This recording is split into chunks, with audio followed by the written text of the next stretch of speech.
Right on. Right on. How am I going to remember that? Right on. Right on. Say hello.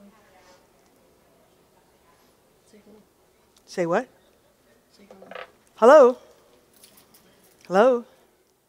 Hello?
We're at 3 o'clock, and I'm going to get us underway. And first of all, I want to thank all of you who are here this afternoon. And if you didn't get enough church this morning, so we bring you back in for the afternoon. I know what that's like for a preacher, too. So this is normally my nap time right now. But it's wonderful to have a chance to do some reflecting and discerning with all of you who are here. This is the third of 3, as I know you are aware. We've had 3 future forums, and probably, I think we had 75 and then 80, slightly fewer for the afternoon here today so far, but we're really grateful for everybody who's participated because it gives us a sense of questions that you have, feedback that you want to include in the process that we're doing.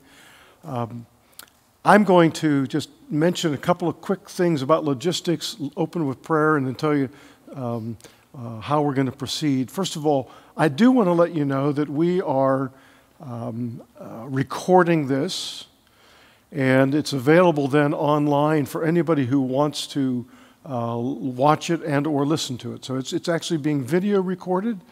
And so when we get to the question and answer period, we're going to bring microphones around so that you will be heard by whoever is watching it then. So don't just stand up and yell out a question, if you would please. Let us get a microphone to you, and that way, when somebody else is watching this, and we know that there have been several dozen people who've watched the earlier ones, so we want to make it available. Okay, so we're going to try to use microphones consistently. Our opening presentation will be done by Dick Young, who's an elder and a member of the bodybuilders team. And he's going to do kind of an overview of the report itself. How many of you have had a chance to read the report? Okay, that's good. That's about half. And that's very good. But we assumed that we knew we couldn't assume everybody would have read it. So we're going to go ahead and present some material, which then will be a review for you who've read it. But it hopefully will be helpful to give you a sense of the broader picture of the bodybuilders team. Last fall, the session commissioned a group to look at the bigger picture for North Lake and our future. And one of the things that we said is that Ephesians 4, verses 15 and 16 would be a part of our charter. And this is what it reads. Speaking the truth in love, we must grow up in every way into Him who is the head, into Christ, from whom the whole body, joined and knit together by every ligament with which it's equipped, as each part is working properly, promotes the body's growth in building itself up in love. And so the objective of the bodybuilders team is to really be asking the question, how are we to be building up the body that is North Lake, the body of Christ that we know as North Lake? That doesn't necessarily mean we're going to grow it numerically. It means that we are looking to grow stronger in Christ in our relationship with the Lord and asking those sort of pertinent questions. And that's what the report had been about. We will anticipate the opening presentation will be about 20 minutes. And then Dottie Wise, who's also one of our elders, and so, you know, I always tease them. We've got Elder Young and Elder Wise. And they have done an excellent job. And so Dottie will talk a little more about her experience on the BBT and on session. And Dottie's also a realtor. That wasn't done intentionally when we lined up members for the BBT, but it was certainly helpful for us to have her expertise and perspective. And so she can talk a little more about why the property considerations is underway.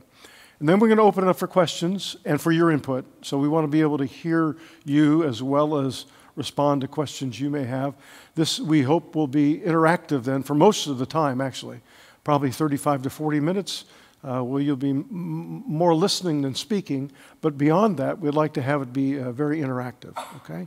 And I think if we're here an hour and a half, that's about right. If it goes to 2 hours, we'll all be weary. I'm going to watch the time and try to monitor that. When it seems like the questions are fizzling out a little bit or the input, then we'll call it. And if anybody else wants to say something, you know, feel free to speak to me or other members of the BBT or send us an email, because that, just because we finished today doesn't mean we're done. There'll be more exchange, we know. So, okay, let's pray. Gracious God, we thank you because your grace, your gift, your love for us, your mercy is what makes the church. You're the one who fits the body together, the head being Jesus. And we thank you for all the joints and sinews and ligaments and muscles and all the things that make the body work. And we're grateful for all the folks that have been at North Lake even before we have been here, and for the vision and the faithfulness of those who put into motion the ministries and mission of this church. So give us your guidance. Speak to us, Lord. As we listen to each other, help us to hear you. We pray with conviction and with hope in Jesus' name. Amen. Amen. Good. Again, welcome. Thanks for being here. And ask Dick to go ahead and share with us some of the highlights from the BBT report.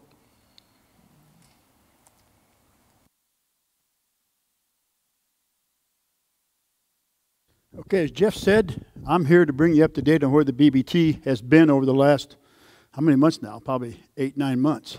So with that, we'll get started. I'll try to finish up in 20 minutes. But again, as Jeff said, in October of 2017, the session approved to create a team, which we ended up calling the BBT.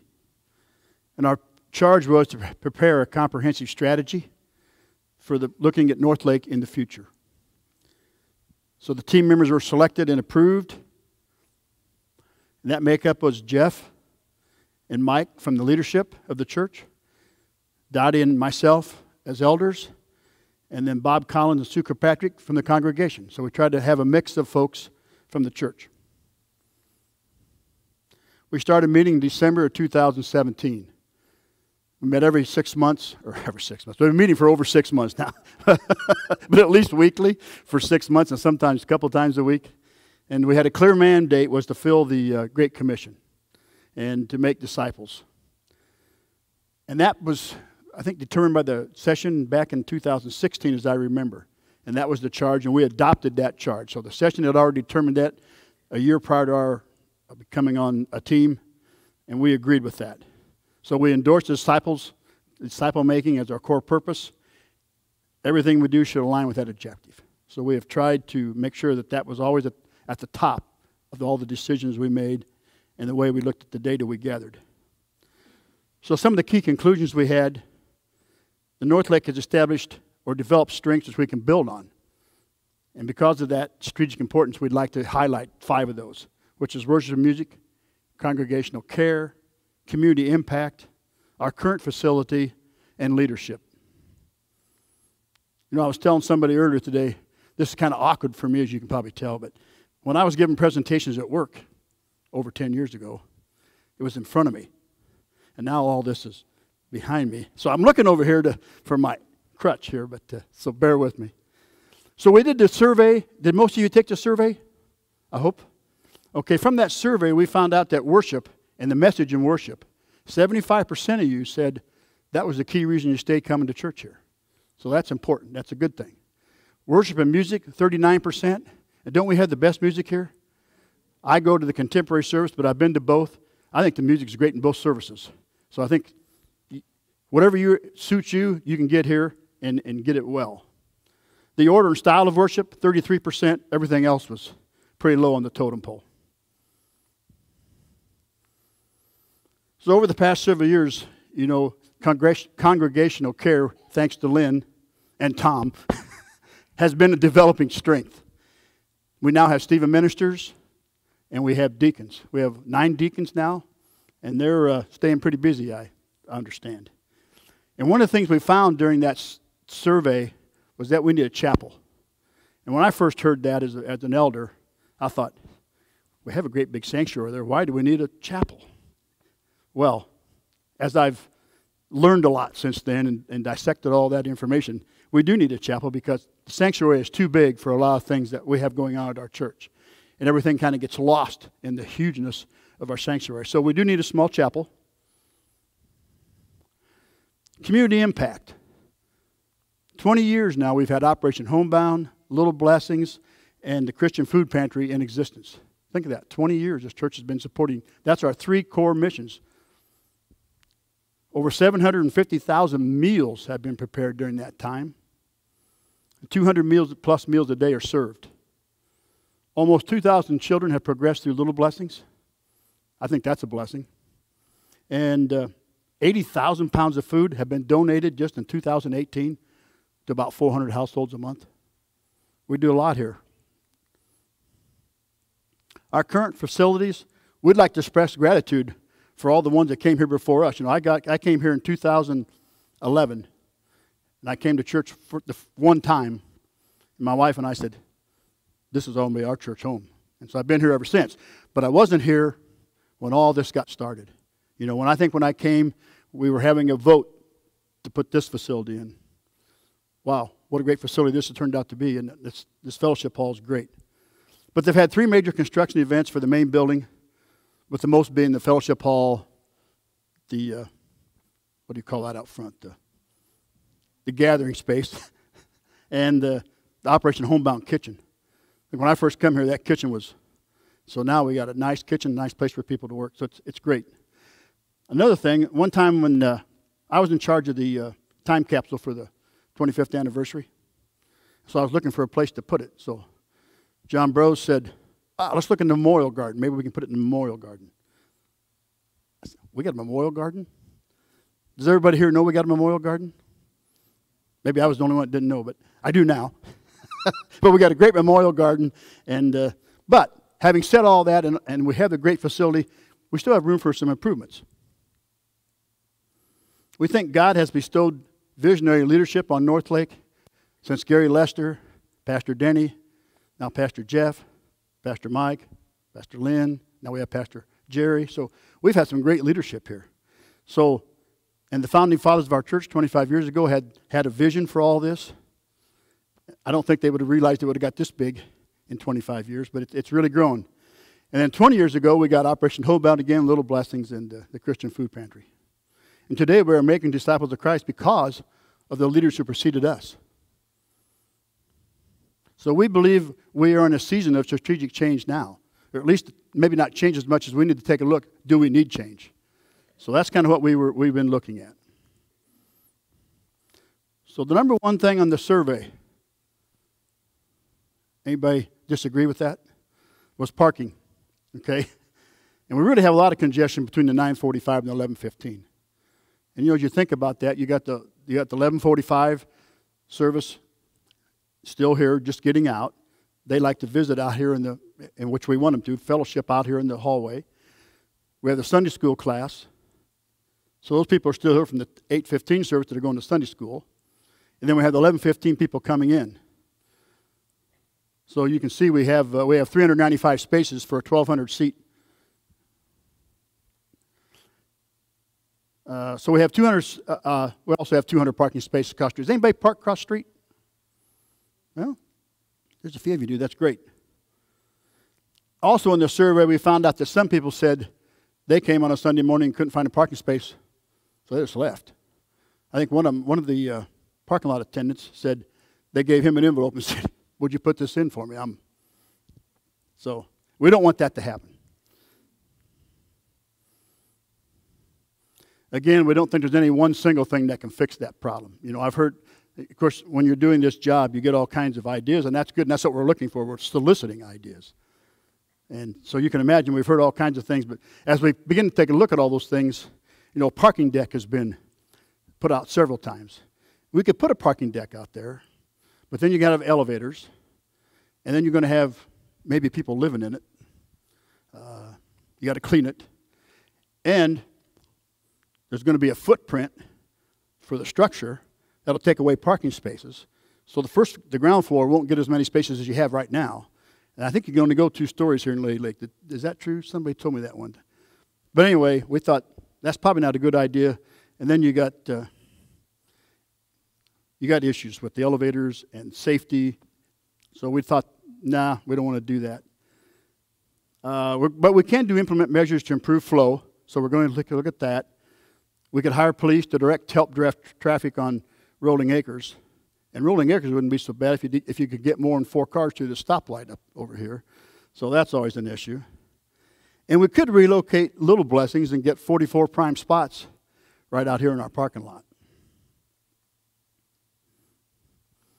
A little bit about missions. We had due to the rapid growth, think of the growth we've had in 25 years. So at that point in time, you could do any number of ministries. We could just do a lot of things because things were growing and we could just get people to come in and do them. But as we've stalled out now and we've kind of tapered off at around 1,500 members, now we say, okay, we have too many programs and we can't undertake all of them simultaneously.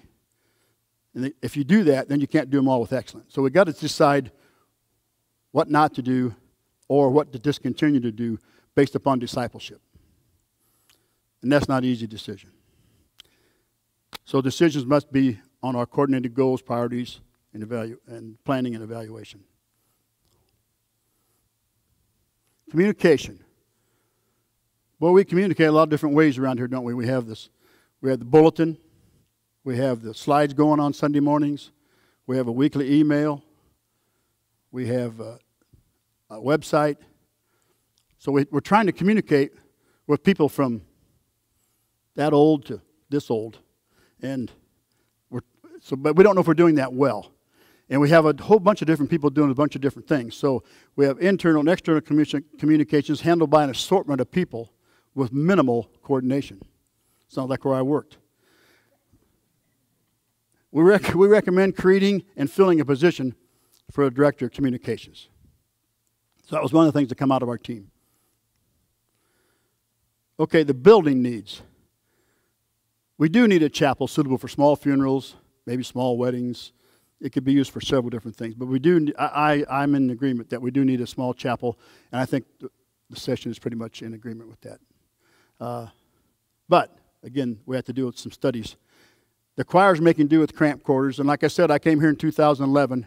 I know the choir thought they were going to get something out of the last building campaign, and I don't think they ended up getting anything out of it, as I remember. So they're still making do with cramped quarters. We need to take a look at that. The church office space is really awkward. As you know, I'm the elder with care and fellowship, so I spend some time working with Lynn, and her office is in front of Mike's. So if Mike's got somebody going to his office, and Lynn's having a conversation with somebody that's maybe bereaved, somebody wants to go see Mike, they got to go through Lynn's office or not, or they can't see Mike. There's no conference rooms here. Dennis, I don't know where Dennis is. There's Dennis. His conference room is a sofa out here. That works, doesn't it, Dennis? So we need a conference room. So we recommend hiring a consultant firm to complete a feasibility study to consider what changes we can make with our building.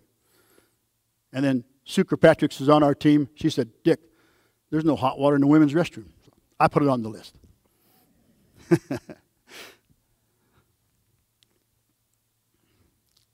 So our most glaring weakness is our parking capacity. And again, I talked about earlier, we seat 1,200 in the sanctuary. We only got 395 parking spots. So even if you got 2 people to a car, it comes up a little short if we had the place full. So, and we have 200 spaces across the road, which some people use, some don't. And we have no control over those. So if all of a sudden the condo association said, hey, for safety reasons, we don't want anybody using this anymore, then we'd really be up the creek.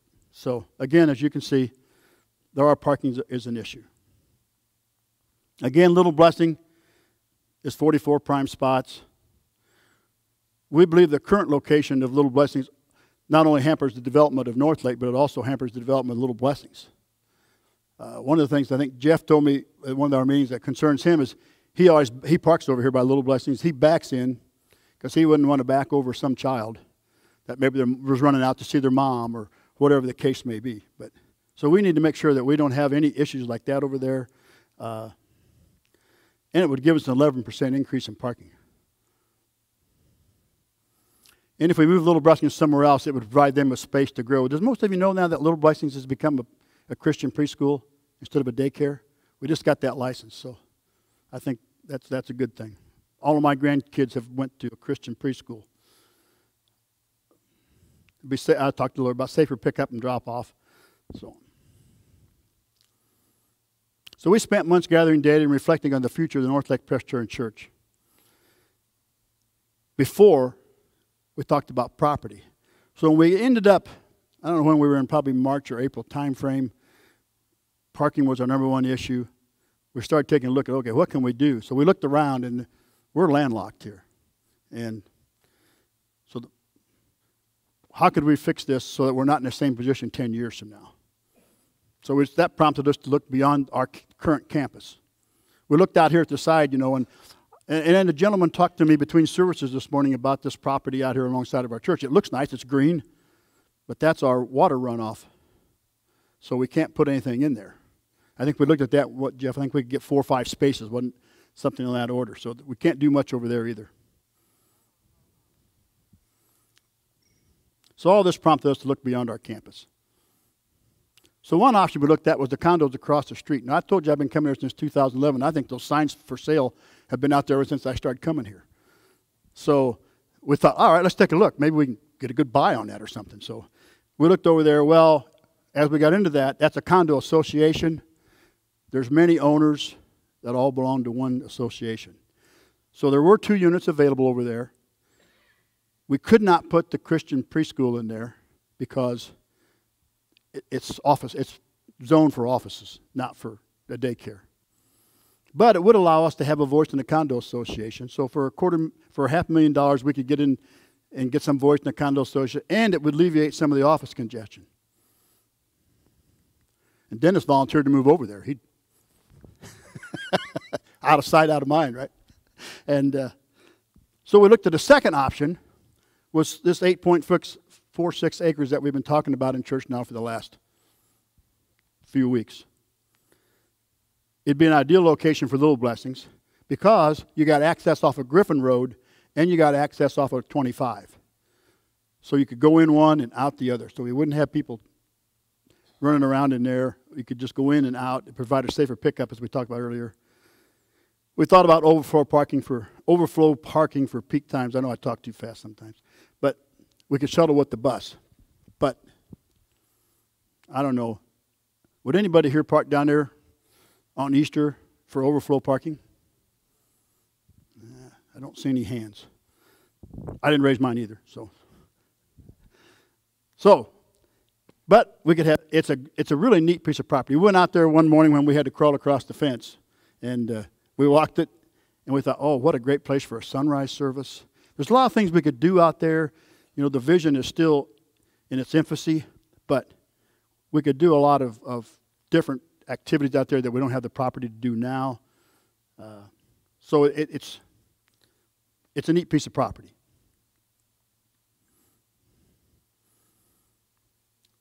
So we had a proposal to the session that we purchased at 8.46 acres, and Dottie's going to tell you why we had to do that quicker than maybe we really would have wanted to in a perfect world. And then we thought we could develop a plan to construct a new building for Little Blessings out there. Maybe that would be the first thing we would do at that property. We thought about moving that's a modular building where Little Blessings is in now. So John Bros checked it out to see if we could move that out there, and we got a price on that. And it would be a building that was designed for a Christian preschool. So the rooms would be the right size. We could meet all the state requirements and do all those kind of things. I think I did 20 minutes. And I'm turning it over to Jeff for questions. Oh, and Dottie. Excuse me, Dottie. If you've been out to the property, you've seen Dottie sitting out there in the hot sun. She had the worst job of all of us.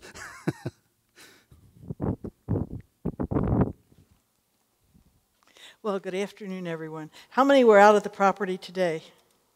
Yeah, I was incognito with a hat and glasses, so you probably don't even know it's the same person. But I raced home and got cleaned up so I could speak. Well, I just want to say what a blessing it has been for me to be a part of this whole process.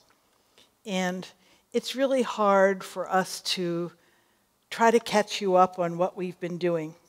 It kind of reminded me, I was thinking on the way here, I just came back from a trip. And I have lots and lots of pictures, of course, on my camera and my iPad. Well, do you remember years ago when we used to look at, they would invite us over to their houses after their trip and they would show us the pictures and we would all try to seem enthused. But, you know, it was kind of, the evening got long because we weren't there. And for them to convey what they saw on that trip, it just wasn't possible because we were looking at it in 2 dimensions. Well, I feel the same way now. It's kind of impossible for me to convey what we've been doing in the last 6 months. I can just say that God is good, and He put together a committee, and we were really striving to look and see what's best for the church in the future. Now, I think I was a bit naive on this because I thought I was going to look at the future. And I forgot that in order to look at the future, you have to study the past and the present. And so that's really what we began to do. So we began to look at what has been done. How did this church come about? What are the missions? What is our purpose? What are we trying to accomplish? And we sent questionnaires to all our staff members. And what I learned about a church, we don't have a lot of staff members. It's not like a school or a business where everybody comes in and they're all working for money. We sort of have a skeleton staff of people, but they answered all our questions. And then we thought, we need to talk to the congregation and see what's working for them. Why do they come to church on Sundays? Why do they support us? What's going on? And you know what I really found? You are the church. You are the church. And the positions that are here support you. And we're all here because we're seeking God. And we're seeking to know God better. And that's why discipleship really becomes our main purpose. not just for us learning about God, but for us to live the discipleship in our everyday lives and to tell people why it's so important to us and why God is so important. So that is our main purpose. And then we began to look at all the things that we're doing with the church. Are these what we want for our missions? And if they are, how are they working? What do we need to change? And we got all this information pouring in from the questionnaires, and then we interviewed some of our staff members, in fact, most of them. And then we kind of poured over your questionnaires. And thank heavens we have computers, because it would have taken us, we'd still be doing that. But we were able to kind of manipulate that data many, many ways and look at each service and look at each question. And it was really helpful. But we did find just exactly what we saw in that report. Then we had to condense it and put it on paper and see, where are we going with the church? Now, some of us would say, well, what's wrong with the church? You know, we have a great organization. It's working fine. Why in the world do you want to do all this? And the problem is, nothing in life stays the same, does it? And if we were to say, we're just going to preserve what we have for the next 10 years, guess what? Everything around us changes, and it's not going to work. So our pastor and our session, they can't just be managers of the resources that we have, the buildings, the finances, the programs. They also have to look ahead and say, what do we need to do in the future? How are we going to lead this church into the future?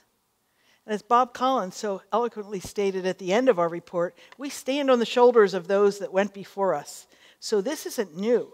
People wrestled with these questions before, and that's why we're in this lovely facility, because someone had a vision that we needed to make some change and make things better to have our purpose for the church.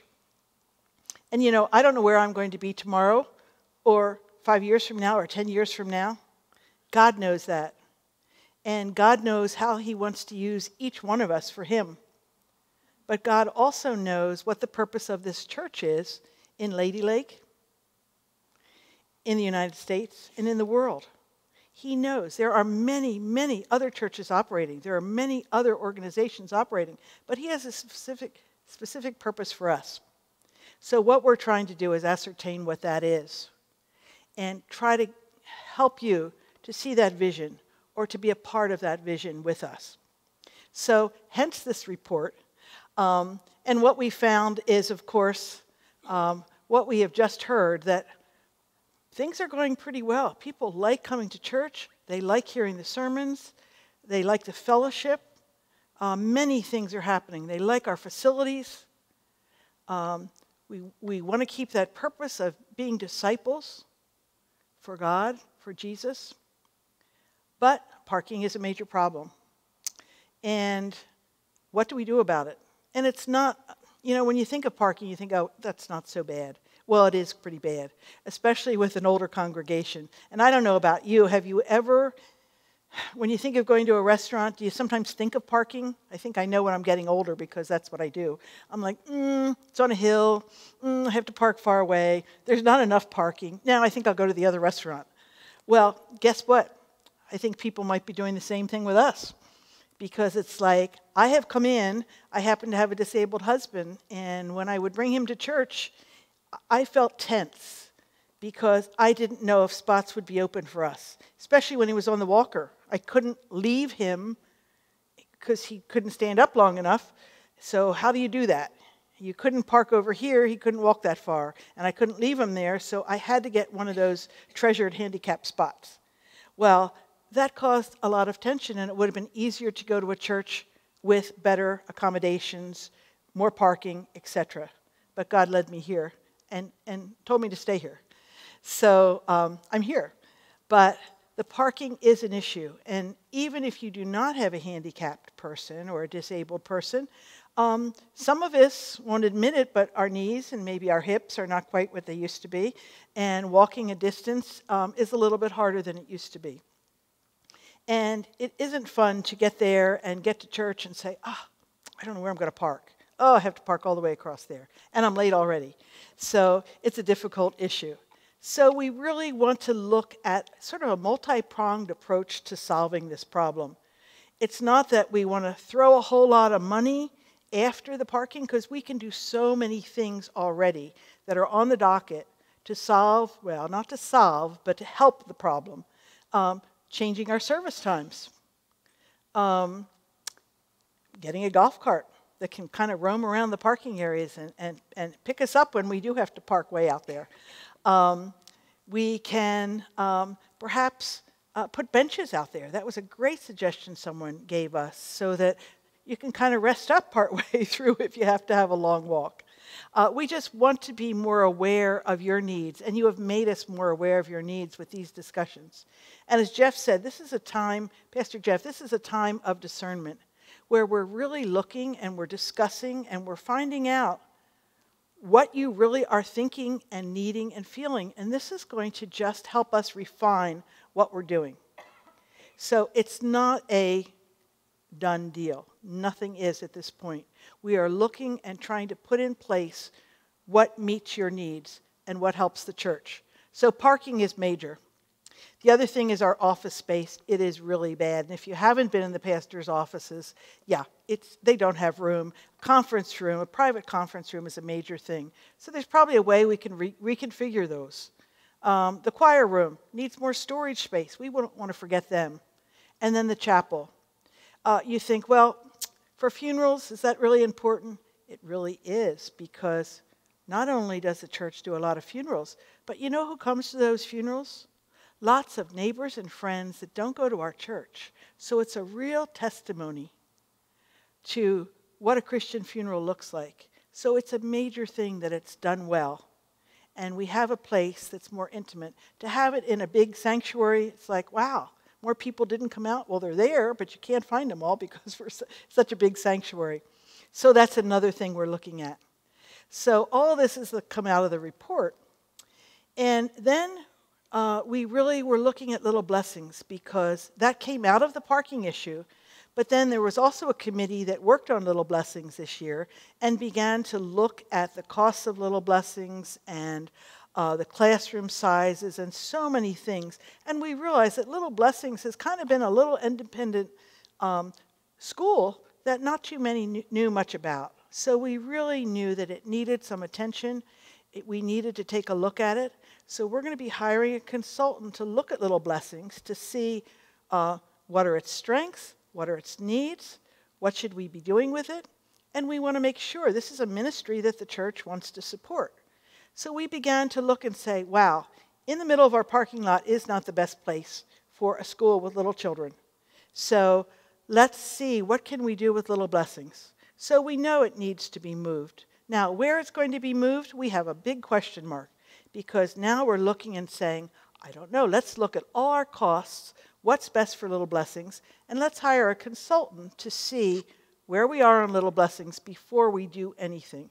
Because we want to make sure that if we're going to spend money, your money, we get this right, and that the congregation is behind it. So that's just so very important for us. So we began to look at land, and this land became available that's pretty close to the church. About as close as we're going to get, because there's just sort of nothing around here. I don't think that nursing home next door is going to go anywhere. And we've had these condos across the street for a long time. So we're just kind of landlocked. Home Depot, I don't think, is on its way out. So we are kind of landlocked right here. So do we need green space? And what would we do with green space? Good question. A lot of you had made such wonderful suggestions. Absolutely wonderful suggestions. But is this what we want? I don't know. Some of the suggestions are really interesting. Some persons talked about a gymnasium. Some persons talked about Little Blessings, office space, the overflow parking for Easter and Christmas. I'd park out there, of course I would, because I would get on the little bus and come right in here. I wouldn't have to do as much walking. But there's also things like, I was sitting out there this morning and it was so peaceful, it was lovely, and I began to think of a prayer garden out there. And we had one in my high school. It just brought back a memory. It was called God's Garden, and it was the big azaleas, and the live oak tree, and it was a place that I still treasure in my memory because it was a special place. Now we know we can meet God anywhere, but that just was wonderful to be surrounded by nature. And I enjoyed my little private church service out there this morning on the land. I felt privileged to do that. But the land is not ours at this point. The land is just proposed. We are holding it. And if you all choose not to have the land as a purchase, we are fine with it either way. We felt we needed to bring this option to you so that we could look toward the future. And what we've also proposed is a 3-year period, that if you all choose on Tuesday night to okay the purchase of the land, we would go through with the purchase, but then we would, up to 3 years, be looking at how we would want to use the land, because we do not have all the answers now. Many things are being proposed. A retreat center, this, that, a ball field, church picnics, many, many things, activities for our youth. And we don't know. There are many things that could come up. But if we do choose to purchase it, then that 3-year period would give us information. And at the end of that time, or even before that, if we feel it's just not the right thing, the cost might be too high, etc., then we would choose to sell it. Now, could we sell it for what we paid for it? We do think so. I am a realtor, and a realtor would never tell you you can get more than you paid for your property. No realtor would do that, because there are so many things that we can't control, especially internationally. If there's some type of war or nuclear event or something, we all kind of hunker down in our houses and we don't want to do anything except be with family. But I don't think the Villages is going to stop building no matter what. And that corridor on County Road 25 has become a real commuter route for people coming to the Villages from Ocala, from everywhere, trying to get to their job, because there is just not enough housing around here to give us all the goods and services we need for, I don't know what we're up to, 130, 140,000 people. We've got a city going there, and we have a lot of jobs. So the land around the Villages is becoming very valuable. And that's one reason the team felt, wow, it's close to the church, it's flat, it could have a lot of purposes that we haven't even thought of yet. Maybe we should look and see if the congregation is interested in going this direction. And so that's where we are on the land purchase. If you haven't been out there, it's 8.46 acres. It's pretty much all open. There are a few strategically placed trees. I was under one this morning, which give us shade, but not many trees. So it's ideal for doing things like picnics and things like that. Could you build on the land? Absolutely. The zoning would need to be changed. We've talked to Lady Lake, and they're pretty amenable, though you never know. Right now it's part commercial, part residential, part something else. So there's 4 actual parcels that are part of that 8.46 acres. The other thing is we don't want the land to overshadow the other things we're doing. We want this church to be the best that it can be. We want to make sure we don't say, well, get the land and then no improvements to this church. We want to make sure that the things that are important here, the office space, the choir room, the chapel, those things are taken care of. Debt reduction. We want to make sure those are all done. So when you do think about this on Tuesday night, we want you to ask God what He wants you to do. And God knows the future of the church. He knows if that land is a piece that we should have or not. I don't know that, and you don't know that. But together, we can vote, and if the vote is no, we proceed with other things. If it's yes, then we take a look at that for up to 3 years and say, what does God have in store? What kind of mission does He want us to have in Lady Lake with that land? So that's where we are, and I thank you so much for coming out today. We have a great church, we have wonderful leadership, and I'm so proud to be a part of it. Thank you.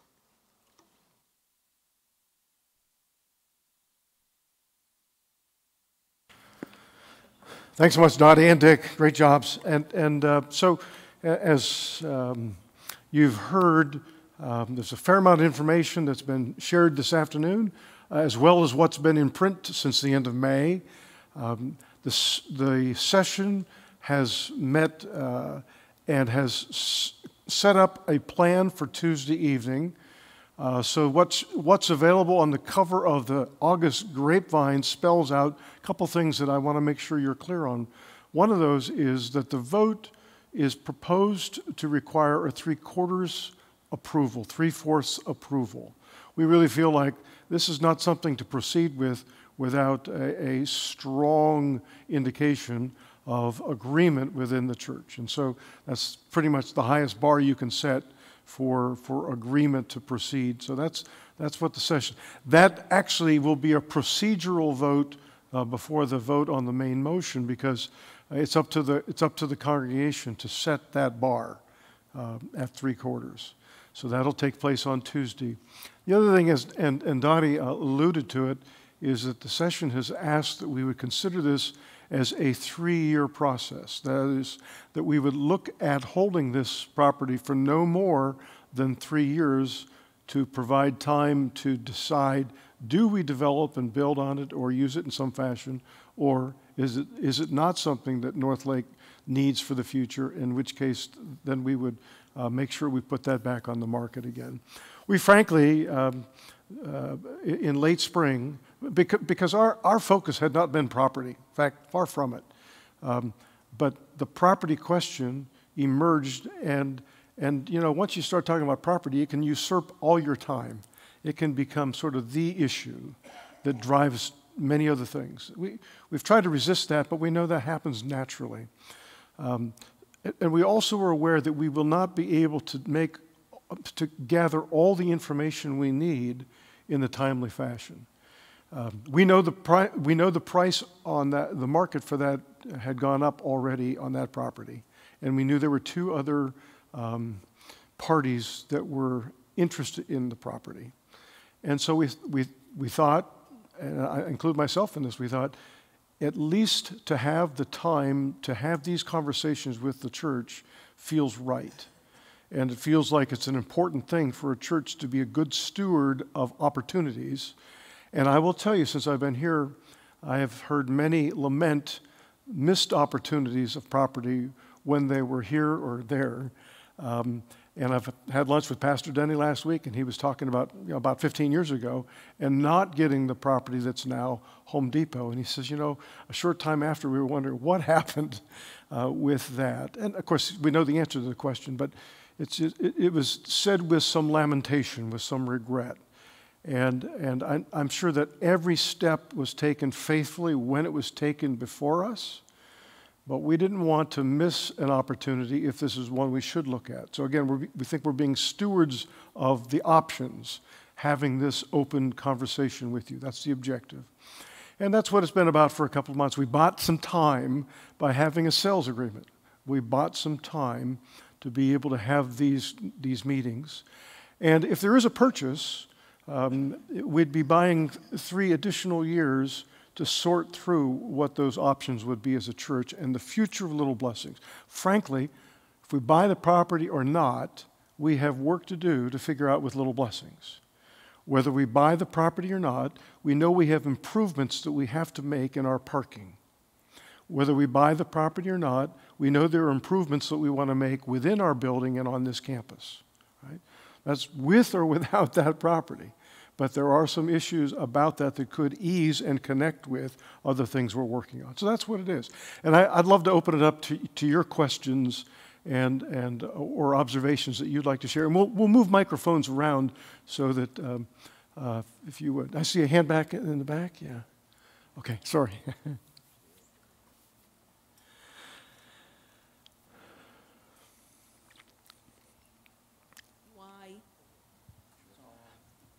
Why this piece of property rather than another one? Why this piece of property rather than another one? Great. Do you want to answer that, Dottie? Yeah. Yeah, I think. Is your mic on? I think so. Okay, yes. good. Yeah. I think what we were looking at is needs to go up. Okay, it's going to go up. We're looking for something as close to this church as we could possibly get it for the purposes of possibly moving Little Blessings, possibly doing activities, possibly shuttling back and forth, church picnics, etc. Something that would be close. And that piece of land came up, flat, looked easy to build on, very close, 2 ways in and out. You go in Griffith, you would come out Teague Trail or County Route 25. So it just seemed to have the things that we were looking for, and it was the closest piece of land possible that we could find. So that really answers that question. And by the way, we do own, the church owns 2 buses, a 15-passenger and a 24-passenger. And so conceivably, and I know there are a lot of folks who would say, I'm not going to get on a shuttle bus to ride to go to church. But there are some advantages in that because it could actually pick you up right at your car as it goes around through there. And we'd be able to do that as close as that is and run that. I think some folks would be surprised how convenient that could be because it could drop you off right at the front.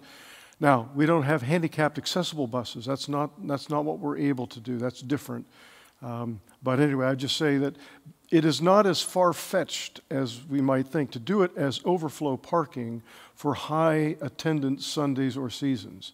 And so that's another reason we wanted to look at something that was a little closer. Mm-hmm. Great question. Yeah. I have a question right over here. Okay, right here. Yeah. When you said 3/4 approval, is that of the members attending or of the membership? That's of all who vote. 3/4 approval of all those who vote. Tuesday night, so it's no absentee ballot or anything? No, and our Constitution, it does not permit absentee or proxy voting. And so, in fact, it even says specifically that all who are members in attendance may vote. So anybody who's here as a member can vote, and we'll say it has to be 3/4 of those who vote. Mm-hmm. The quorum is 10% of the congregation. So we'd be looking to have 155 people or so, yeah. The other question I have is, how much debt will this add, and what is our debt right now? It's a great question. I'll answer that, and then Dennis can add on if anything I've left out. Our current debt that is accrued from previous building projects remains at just under $2.8 million, just under that. And so this purchase would represent, and again, you may be puzzled. We haven't said a specific amount, but we said it's not to exceed $950,000, which is the asking price. We're not allowed by the agreement to divulge the actual price of the sales agreement because if this is not approved, that could harm their negotiation with another prospective buyer. So what we can say is that it is below the asking price and it is below the appraisal that was done. And we believe that we can purchase it and hold it well within $1 million. Okay, so that we think $1 million to purchase and hold it would take care of the 3-year time period. And then there's another, how much for the condo? Say again, please. For the condo?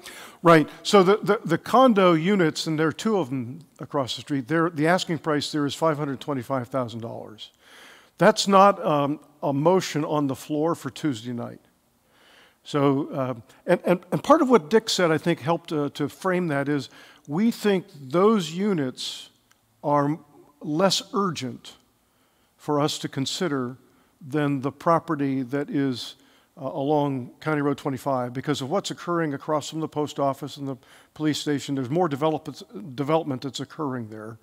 And so that's one of the things that's being assessed. We think this option will be available maybe whenever we want it. And so we're not trying to deal with that one right now. Yeah. Good. Yeah. Dick. Seal. Yeah, my questions are finance related as well. We have a $2.8 million debt currently. In our annual budget, how much are we paying down currently per year? Right. So our, Dennis, it's $250,000 per year. Is that correct for our mortgage payments? The principal reduction. Microphone. The principal reduction is about $120,000 a year, and we pay about $250,000 a year for principal and interest. Okay. So based upon that, if we were to purchase this land for the 3-year period, what is the amount of interest that it would accrue that we would be paying over those 3 years? The payment probably would be about $6,000 a month, and we don't have an exact interest rate from the bank at this point in time, but it would probably be about $1,500 a month, I'm guessing. Okay, so we would be accruing some monies that we could use during that period. If we buy it for that amount of money and our payments are this, and the interest rate is this, what would we do with the monies that are contributed or earmarked for this project? And what do we do with it at 3 years if we decide that it's not feasible? Will it then go into our general building fund? Will it reduce this building more so that we have more money to do more things here? Right. It's a great question. I'll take a stab at that. I think one of the things that we've looked at, Cecile, is we are anticipating that we will want to do a capital campaign regardless. With or without the purchase of the property, we think there are other things that we want to address on this campus and or in the reduction of debt. So one plausible scenario would be to say if we were to aspire to a $3 million 3-year campaign, that approximately a third or $1 million of that would go to for the purchase of that property, and we would own it outright. And so that, you know, we'd like to minimize any of the interest on that within a short period of time. Secondly, we would use $1 million for what we think would be improvements on this campus, pending help with an architect and engineer to figure out what things could be done in what locations. And third would be to begin the process of paying down our debt. And so another $1 million might be used to go from 2.8 to 1.8. And position us much more strongly 3 years out to be able to decide what will we, you know, what else is undergoing, what else do we want to be able to do. So I think that's one scenario. Whether or not we have the capacity to do a $3 million campaign, I mean, again, those are questions that we don't. We know that that some folks have been around here for many years and have already participated in one or more of the previous campaigns, and may feel like they're not able to extend any further. We have other folks who are brand new and who may feel like they can give out of appreciated assets and would be able to do that. All of those things we don't know without asking the question. Yeah. My final question on that is... Again, let's use the mic and it'll be helpful. I said I needed a microphone ever. My final question on that is the understanding that this $1 million or less is for the property. It does not cover any improvements, building facility, anything else. So when we're looking at it, we're definitely looking at, in that 3-year period, deciding what we're going to do with that property. It isn't going to cost us less money. It's going to cost us more money. And we have a generation of people coming up who, frankly, my biggest concern is that they don't have the same disposable income that our generation has. And we have to look, as you said so often, we're looking towards the future. What is the future of the population and the money that they have to spend? That's my biggest concern. Right. And I agree with that entirely. I think that's a legit concern for all of us. And I will just say, as a pastor who hopes to be here, you know, I said to the pastor nominating committee when I arrived, I'd like to be here 10 years and work from age 60 to age 70 as pastor here. And in that time frame, I'd like to leave North Lake very strong as we can leave it, including the elimination of that current debt.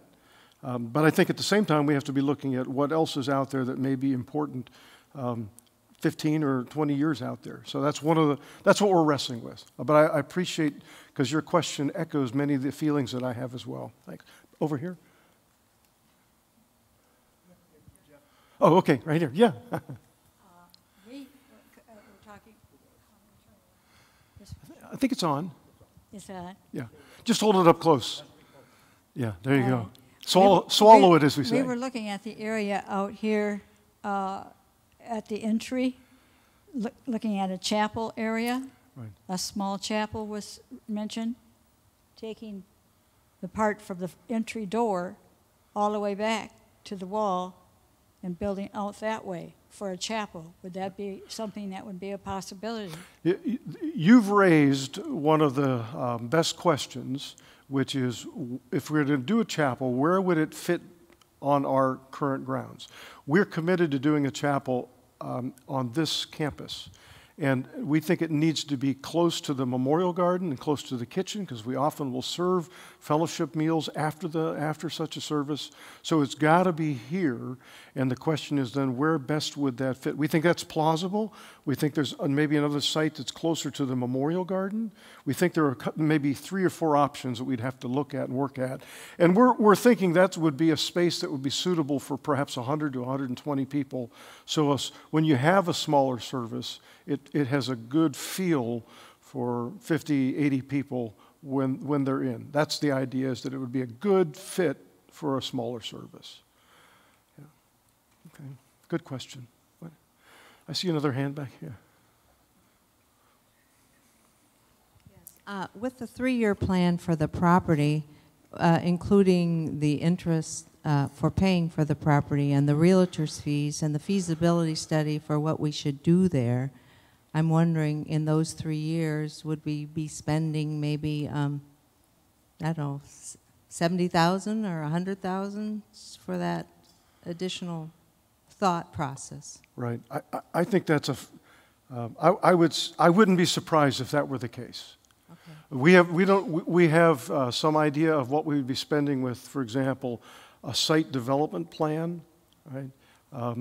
But then we would also need to look at, the utilities, if you're going to put utilities there. So we know there are many questions that we cannot possibly answer at this early date. And that's the reason for saying we know we would be spending money to get answers. And sometimes you have to invest some money to make good quality decisions. So that's one of the ways we would be looking at. You have to spend some money to make a good quality decision. Thank you. And on behalf of everybody here, we want to thank the B&T committee and everybody involved for really looking to the future, and we appreciate that. Yeah. Yeah. And the other question, I was personally delighted to see that you've thought creatively about other solutions, and I was wondering, what are the drawbacks of changing the times to 8 o'clock and 11:30 just to start out with during prime? Or the whole time? All in favor, say. Well, so yes, anytime you make a change to a Sunday morning schedule, I always say Sunday morning is a system. And you make one change in the system, it has impact on other elements within that system. But I think that's, we're looking at it. And, choir members would be among the most affected, because it means for them arriving 15 minutes earlier if we go to an 8 o'clock versus 8:15. And likewise, if you push the other one 15 minutes later to 11:30, you've really created a wide expanse for our musicians who are trying to cover those 2 services, beginning and end of our worship times, if you will. So we're looking at that because the pinch is most acute between the 9:45 and the 11:15. That's where the biggest pinch has been. And we heard that through the survey data as well.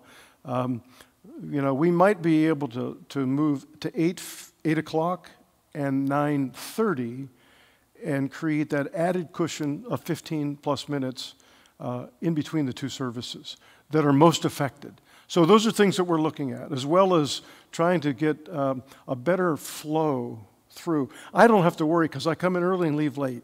I don't have to deal with it. But I know others who've experienced gridlock here, and that's what we're trying to avert. We're trying to get to a situation where we have a better flow through the parking lot and a reduced number in those crunch times. It's not a problem in August, but we know what happens starting in December and going on through Easter. And we want for there to be a comfortable feeling people can come without being worried about parking spots and so forth. Yeah, Dick? I Just also observation. I've been at another church that did an 11:30 service when they were in a building program and had to go to 4 Sunday services. The 11:30 psychologically feels a lot like a noon service. So basically it drew like a Saturday or a very early service. And so that's another thing that I've seen, that difference, say, between 11:15 and 11:30 psychologically, I've seen it actually within this community really drop a crowd down in terms of people. Everybody wanted to go to the service that wasn't that service. So that's another aspect of that. There's it's like psychological pricing in a lot of ways. You go to that 11:30 and sometimes, for some reason, they feel like it's noon. So like I said, I've experienced that myself. I'm going to come no matter what times we have, by the way. I'm going to. Yeah, okay, question back. Connie? I've asked this question and I got an answer, but I just kind of want a little bit more. Mm-hmm. I understand that the Sunday school classes are part of the reason that we wouldn't put the 2 traditional services back to back and have the contemporary service third, which would alleviate the musician problem. But I've been told that it's Sunday school classes that would have an issue. Is that the main reason that we wouldn't do that? I haven't heard that response to that particular question, so that I've not been a part of a conversation that's responded in that way. So I think the consideration of time changes for Sunday morning, I'm very happy to be in on that. I think we were looking at less disruptive responses, which meant maybe shifting 15 minutes versus flipping them. I know that I've had resistance when I've raised, some of the 11:15 folks raised that because for some who are, I'll use my parents as an example, they'd have a hard time getting to a 10 o'clock service. For them, getting to an 11 o'clock service is a lot easier than getting to a 10 o'clock service. And I've heard that from a number of folks who are in their 80s or 90s, that it's easier for them to rally and get to that service. Now, again, those are considerations, but I'd be willing to be in on conversation if we really felt that we could make that flip and do it effectively. We might find that there would be younger families in the contemporary who are not happy about that too, and that might be a hardship for them. So that's the kind of thing that I think before you do that, there's a lot more testing that would have to be done before we proceed with that. Yeah, I mean, you're talking about 2 different services. You're talking about over 1,000 people changing their worship time. And that might, in the long run, that might actually be the solution. But you're going to need to feel that out. You're going to need to inspire them to be a part of that if you really feel that is the ultimate solution to what you're dealing with. Because like I said, you're talking about 1,000 people changing their worship hour. And that could be a very interesting process. Like I said, that may be where we end up, but even if it is, it's going to take a while to get 1,000, maybe 1,100 people to be willing to do that every week. That's just kind of what you run into. I think, Connie, that has more to do with the question than even the Sunday school classes. Could we get a mic back to Connie again, please? Thanks. I just knew that there was a problem with between the contemporary and the traditional. That was where the hang-up was, people hanging around a long time. Right. And I thought, well, if it wasn't an issue between the early service and the, I was just thinking people hanging around, and plus the musician problem, because, right. They do have to be there forever and ever. Right. Good. And we're willing to look. You know what's funny, when I don't want to usurp our time, but I'll just say, when I first went to the church I served in Cincinnati for 22 years, I was told, I was advised by the leadership, don't touch 2 things. Don't touch the Sunday morning schedule. Don't mess with it. And also, don't mess with church pew cushions. They had an acoustical space that rivaled the Cincinnati Music Hall. Serious. It had the reverb greater than Cincinnati Music Hall, and they said, don't mess with it because it is a premier place for musicians to come and perform, and they didn't want to have any soft spots that would, and so I was told, don't mess with it. By the time I was there a few years, I said, all right, fasten your seatbelts. We're going to go through some changes here, and we did, and we managed to get through it. But those are the kind of things you don't do lightly, you don't do swiftly, and I think that's got. I mean, BBT's looking at what can we do that would be, I'm not saying low-hanging fruits, but things that we can do that would be fairly easy to alleviate some of the stress in the parking. But we're willing to look at the bigger picture. And in the long run, it may be that our Sunday morning schedule merits a complete rearrangement. And I wouldn't back away from that if we think that's right, but we don't think we're there yet. I think that's, yeah, so I appreciate the question. Yeah, yeah, over here.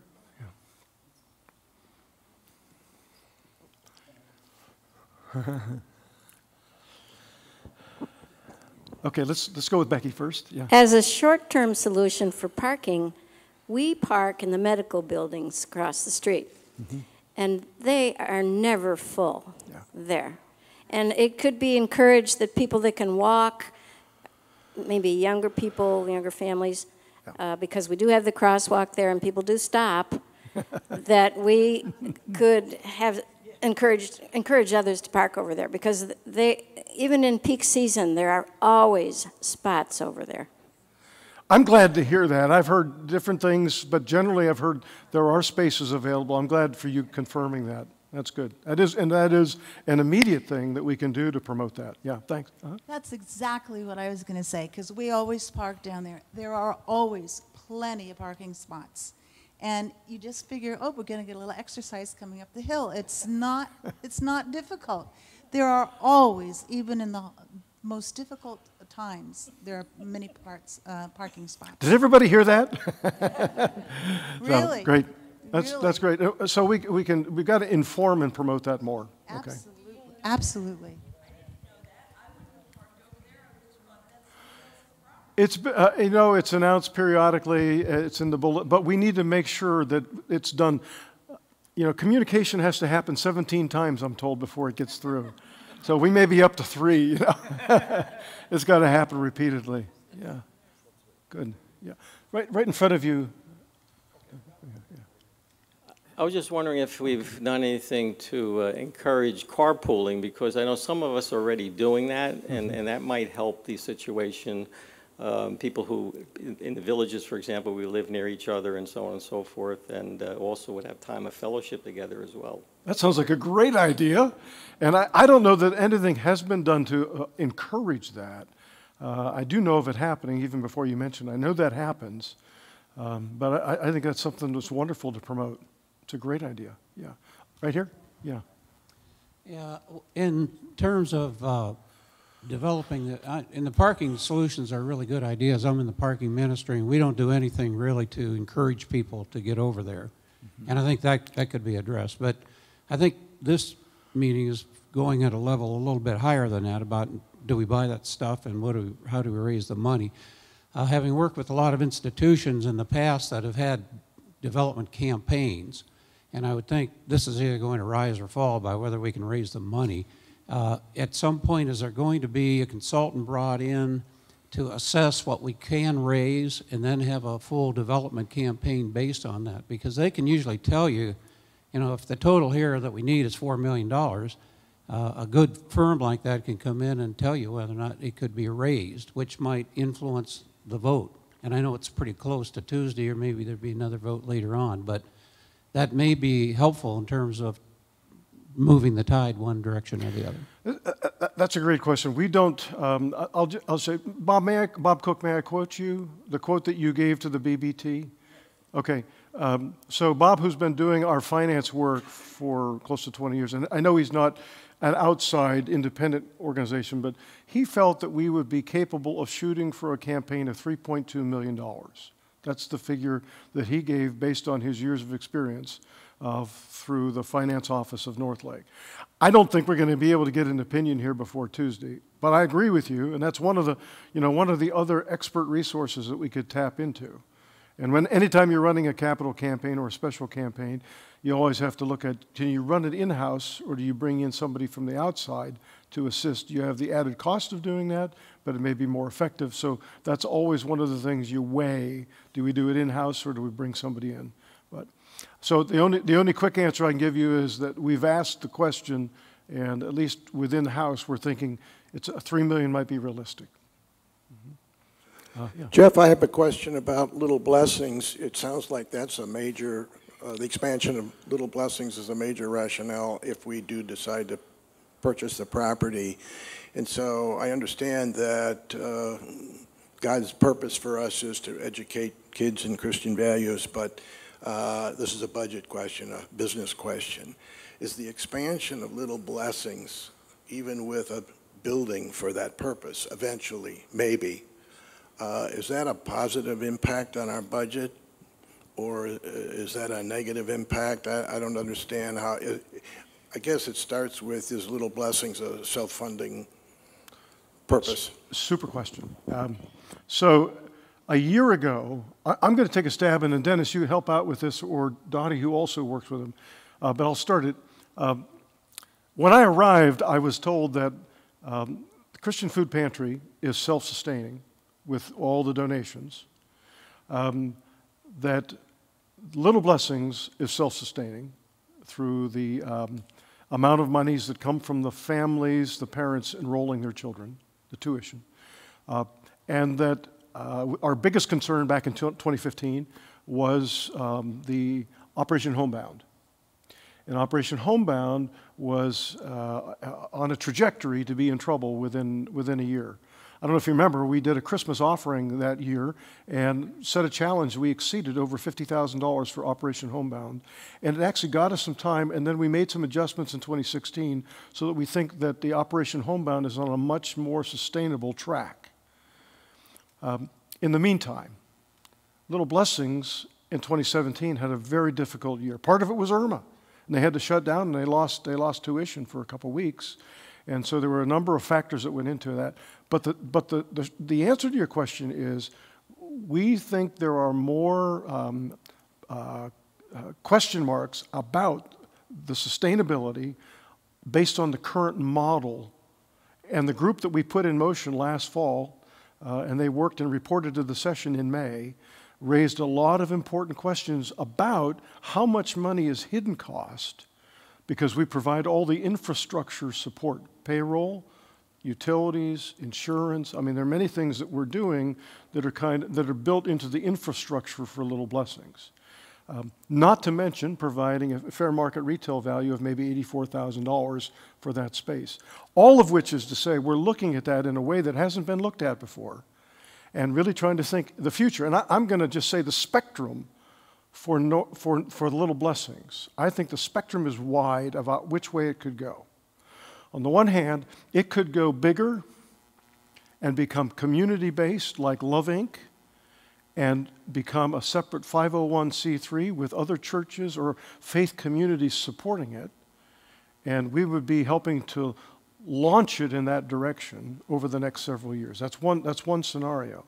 Another is it could be like Christian Food Pantry, which is a North Lake owned and operated, if you will, mission, but it's off campus. And so it could be ours, but off campus. Another possibility is that it goes smaller, and maybe small enough that we retrofit it back into where it was 15 or 13 years ago. I mean, that's one of the other potential issues that we could look at, is how to retrofit that, and maybe it goes smaller. And we might even find, based on work from a consultant, that they'll say, you know what, given what's required for churches to do this and the liabilities that are involved now, I've heard some people say if we were just starting, they'd tell us not to start it, right? But, you know, it may be that we need to celebrate it and dissolve it.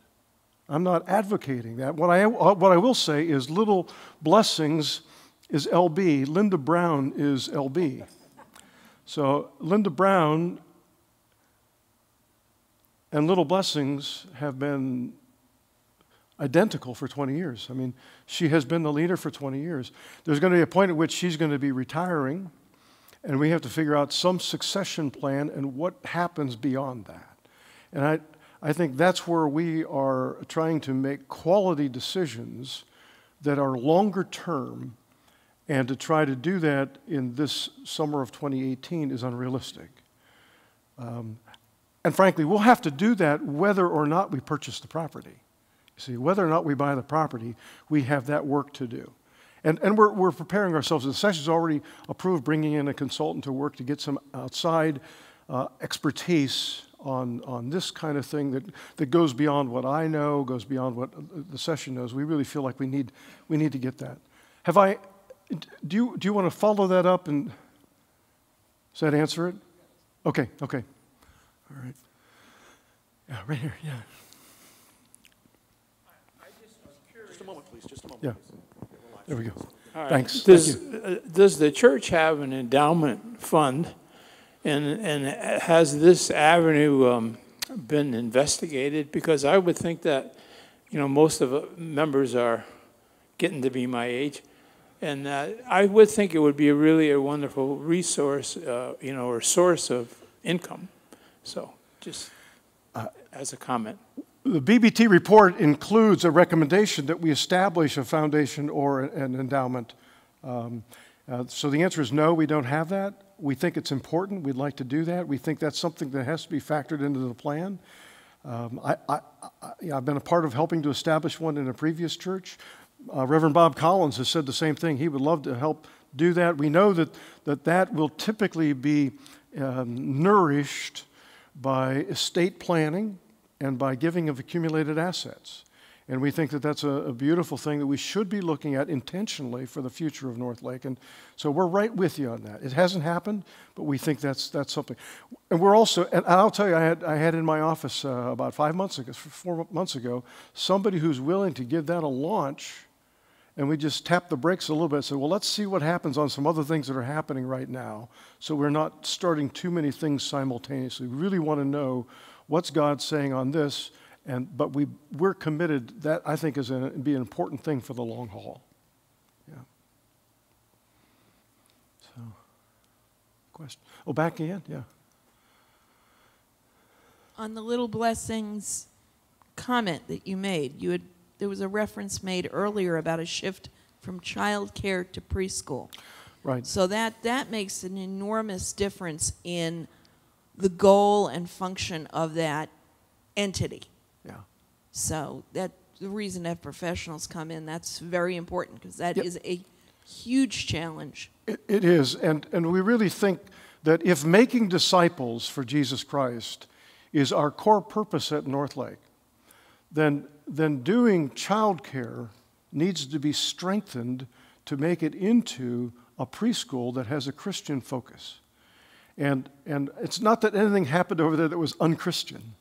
It's just that it wasn't really designed with a curriculum and with teacher and faculty requirements that was trying to be very intentional about how do we live that out.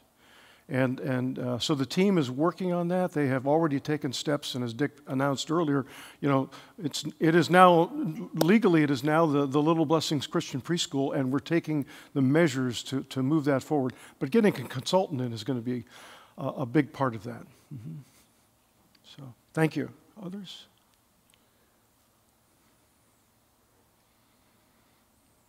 Mm-hmm. Well. A hush fell over the room, which may mean you're all ready for dinner, or you're at least satisfied that we've covered the things that you wanted to cover this afternoon. Yeah. I have one question. When you're talking about the Sunday schedule, is there ever any thought about moving to a Saturday night service or a Sunday night service? Yes. Good answer. Yes. There is thought about that. That question has been raised at each of the 3 future forums. We, again, we're willing to entertain that. I think part of what we don't think that that's going to remedy the parking situation on Sunday morning.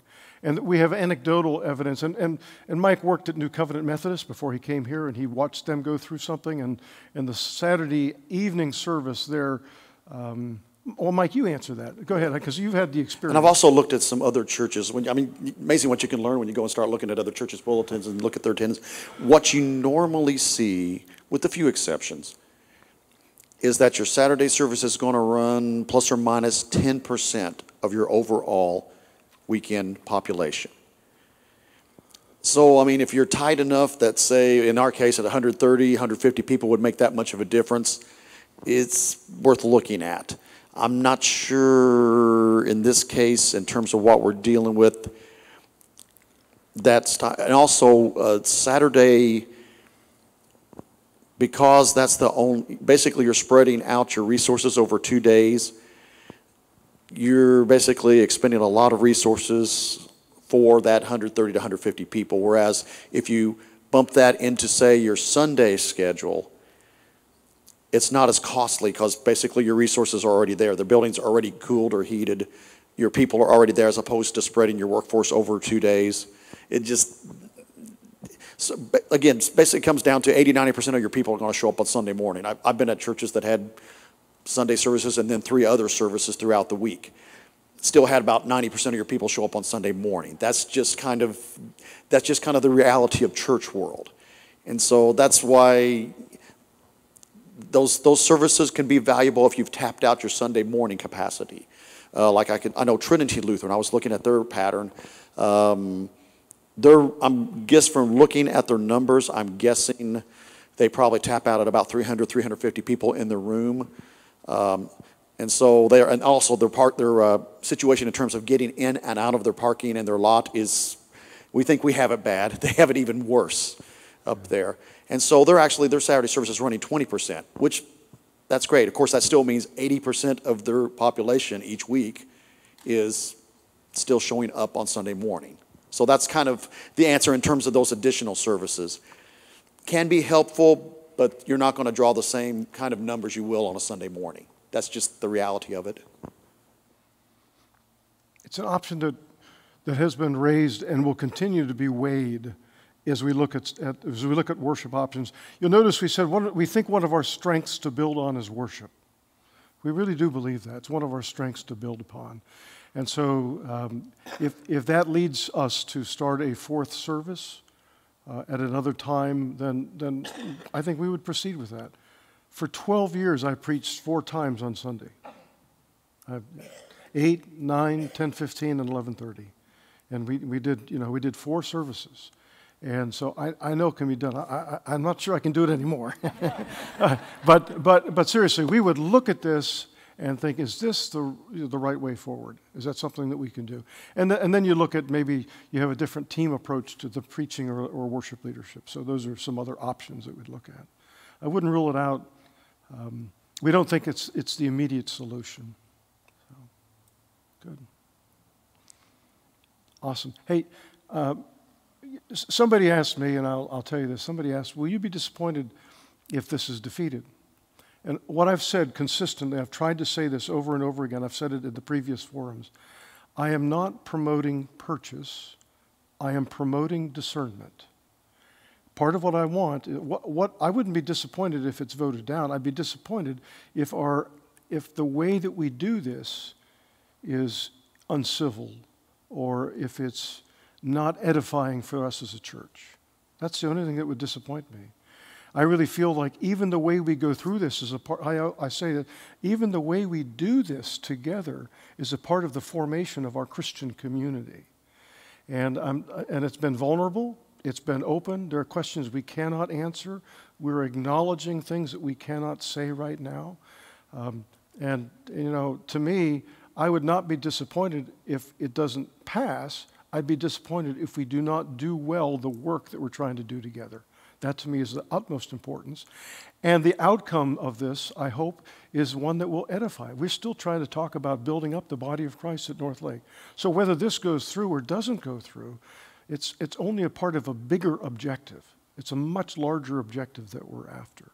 And I think the way we do this reflects on how we are disciples of Jesus. I really believe that. Yeah.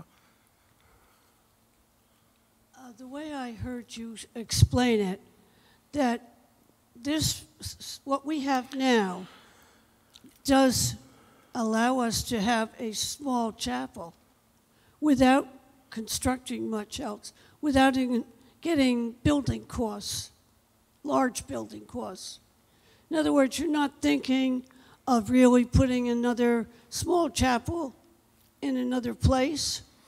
It's going to be here, if it is at all. A small chapel that we would use for funerals, right, weddings, etc., needs to be on this campus. It needs to be close to our kitchen and to the Memorial Garden and other resources here in order to do it well. And that's the whole point, is we want to do funeral and grief ministries well, and I think that's a part of it. I think it's very important. I come from a church that's smaller than this, and they went ahead and did a small chapel, but they took some rooms that were not really being used, and they redecorated them and appointed that as a small chapel.